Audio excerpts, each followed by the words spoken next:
My name's Derek Morales. I'm from Ontario, Oregon. And for those of you who don't know where Ontario is located on the border between Oregon and Idaho. When I first started high school, I had no aspiration, motivation, or inspiration to do anything. Not until I met my welding instructor, Roger Watkins. Now, Mr. Watkins not only motivated me, but he gave me an opportunity. His passion for welding and metalwork, his passion for welding and metalwork was contagious and quickly became my own passion. Every day, I could not wait for shop class because I wanted to continue working on my metal project. I learned several different types of welding and cutting techniques that only increased my passion. Because of this passion, I have decided to pursue a career in this field, continue my education, and hopefully one day, open my own business. My senior year in high school, one of my instructors knew of someone who was hiring someone that could weld and cut. He gave me his contact information, and 3 days later, I was working in a fabrication shop. My starting wage was just under double that of Oregon's minimum wage. Thanks to the concurrent program between my community college and my high school, I was able to receive college credit for classes that I was taking at the high school. Not only did it save me time, but it saved me thousands of dollars in my education. Because of this concurrent program, I will be able to graduate with my 2-year welding degree this summer. I have always loved welding and designing, and this is why I am going to pursue my education in engineering. One of my welding instructors has always told me that if you are passionate for what you do, no matter how difficult it may become, you will always find a way to enjoy it. I was born and raised in a rural community, and I plan to open my business in a rural community. Many people ask how I know I'm from a rural community, and my answer is simple. If there are more livestock than there are people, or if there is more farmland than there is city land, I will continue in my field of study, complete my education, and hopefully one day open my own business. None of this would be possible without the passion that ignited my flame. That was my welding instructor. The opportunity of the concurrent program in my high school, and without the support of my family. As young high school students, we look forward to what gets us motivated and it makes us passionate, whether it's clubs, activities, sports, or even career technical education programs. If there's one thing I would like to tell Governor Kitzhaber, is to continue to provide the activities and programs that not only motivate students, but excite them and encourage them to be successful in life. Thank you.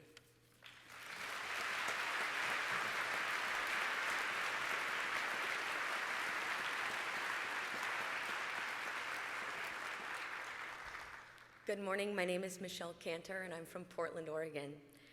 I sort of stumbled into a STEM education. High school for me was boring and I almost didn't graduate. At 19, I was pregnant. At 20, I had my son Silas. And at 21, I found out he had autism. And since no one else in my family had ever gone to college, I figured it probably wasn't worth leaving my son for. So I got a job as a nanny so that I could be with him and help him in the way that he needed. But Silas did well, and eventually he became school-aged, and I decided maybe I should go to school too. So I went to Portland Community College, and I didn't know what I wanted to do, but I knew who I was. I knew two things, that I really liked to talk, and I was a people person. So obviously that was a literature degree. I started taking math classes because they were required, but kept taking them because they were fun. And that's when Mr. Allison pulled me aside and said, Michelle, you are the only human being that I know that wants to do literature for a living and integral calculus for fun. It's possible you can do math for a living. And that's where I found my first key to success. I found a mentor. Mr. Allison pulled me aside and he recognized that I had potential even with my literature degree. I took some time and spoke with him, and we decided an engineering degree was probably for me. Electrical engineering was the mathiest of the degrees, so obviously the most fun. And I am now a senior at Oregon Tech in the electrical engineering program. Thank you.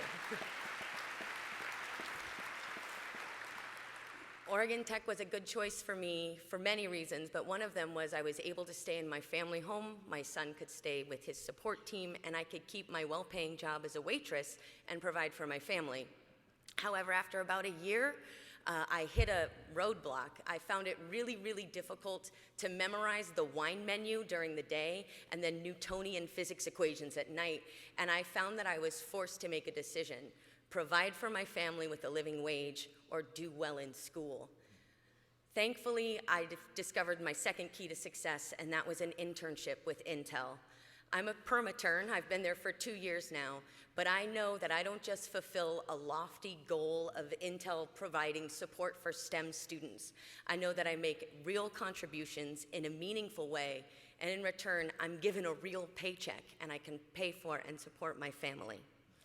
If there was something that I could ask Governor Kitzhaber, I would challenge him: please increase the scope of the conversation for STEM recruitment. Getting into college is very important. Receiving funding for college is vital. But for students like myself, we need mentors in the universities who can recognize our non-traditional engineering skills. You really like to be right and you're kind of a control freak, or you're a little bit bossy, or you really like talking. These are engineering skills as well. We need mentors and someone in the college who can see outside of the box and realize that engineering takes all kinds of people, and with these skills, students like myself can thrive. Thank you.